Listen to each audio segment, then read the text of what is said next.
السلام عليكم. أنا اليوم بشرح لك شلون تسوي قهوة متعوب عليها. وعشان اختلاف اللهجات أنا بشرحها بالفصحى عشان العموم يفهم كلامي. بعض الناس ما يفهم كلامي.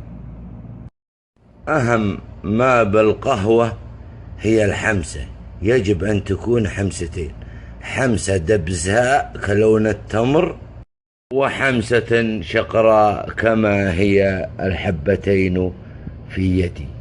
هذه حمسة وهذه حمسة، وتخلطهما جميعا وتصلح منهما القهوة، وسوف تكون قهوة لذيذة. تقوم بطحن الحب القهوة ولا تجعله ناعما جدا كالغبار، ليكون هكذا، يكون جشا قليلا، لا تنفخه ويطير.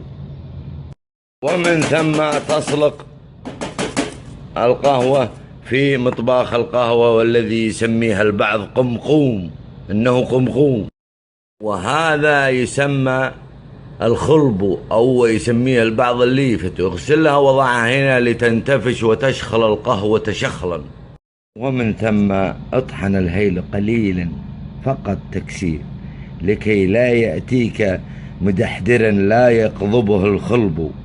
ومن ثم اغسل فناجيلك لتكون ذا منظر جذابا وبراقا، ولا تأتي بالفناجيل واحد أسود واحد أبيض وكل من كل جيج رقعة، اجعلها نفس بعض.